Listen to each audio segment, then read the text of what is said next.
ಭಾರತ ಮಾತೆಯ ಮುದ್ದಿನ ಮಗಳಾದ ಕರ್ನಾಟಕ ತಾಯಿಗೆ, ಈ ಪುಣ್ಯ ಭೂಮಿಗೆ ಹಾಗೂ ಕರ್ನಾಟಕದ ಪ್ರಜೆಗಳಿಗೆ ನಾನು ತಲೆಬಾಗಿಸಿ ನಮಸ್ಕರಿಸುತ್ತಿದ್ದೇನೆ. ಗೌರವಾನ್ವಿತ ಒರಿಸ್ಸಾದ ಮಾಜಿ ಮುಖ್ಯ ನ್ಯಾಯಮೂರ್ತಿಗಳು ಮತ್ತು ಭಾರತದ ಸುಪ್ರೀಂ ಕೋರ್ಟ್ನ ಮಾಜಿ ನ್ಯಾಯಮೂರ್ತಿಗಳು ಶ್ರೀ ಜಸ್ಟಿಸ್ ವಿ ಗೋಪಾಲ್ ಗೌಡ ಅವರು, ನಮಸ್ಕಾರ.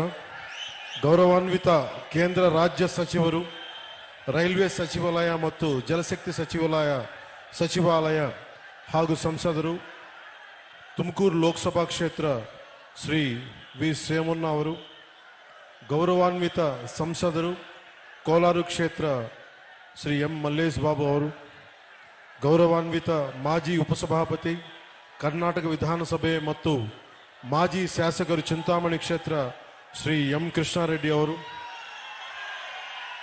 ಅನಿತಾ ಚಾರಿಟಬಲ್ ಟ್ರಸ್ಟ್ ಅಧ್ಯಕ್ಷರು ಡಾಕ್ಟರ್ ಎನ್ ಯುಧಿಷ್ಠರ್ ಅವರು, ಲಿಯೋ ಕ್ಲಬ್ ಆಫ್ ಮಾರ್ಗ ಅಧ್ಯಕ್ಷರು ಶ್ರೀ ನವೀನ್ ಜಿ ಕೃಷ್ಣ ಅವರು ಮತ್ತು ವೇದಿಕೆ ಮೇಲೆ ಉಪಸ್ಥಿತರಿರುವ ಇತರ ಹಿರಿಯ ವಕೀಲರು, ಸಾಮಾಜಿಕ ಕಾರ್ಯಕರ್ತರು ಹಾಗೂ ಇತರ ಗಣ್ಯರಿಗೆ, ಮಾಧ್ಯಮ ಮಿತ್ರರಿಗೆ, ಚಿಂತಾಮಣಿಯಲ್ಲ ನನ್ನ ಸಹೋದರ ಸಹೋದರಿಯರಿಗೆ,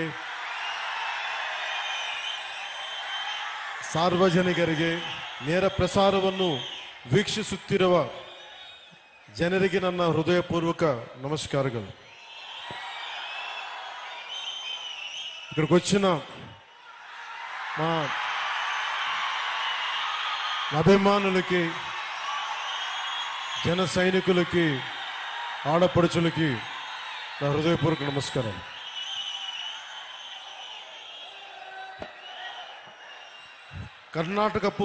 ಕರ್ನಾಟಕವು ಅದ್ಭುತ ಪರಂಪರೆ, ಸಂಸ್ಕೃತಿ ಮತ್ತು ಹಲವು ಪ್ರತಿಭೆಗಳಿರುವ ನಾಡು. ಜಗತ್ತಿಗೆ ಅವರ ಇಂಜಿನಿಯರಿಂಗ್ ತೇಜಸ್ಸು ಮತ್ತು ದೃಷ್ಟಿಕೋನದಿಂದ ಭಾರತದ ಮೂಲ ಸೌಕರ್ಯವನ್ನು ಬದಲಿಸಿದ ಭಾರತ ರತ್ನ ಮೋಕ್ಷಗುಂಡಂ ವಿಶ್ವೇಶ್ವರಯ್ಯಂತಹ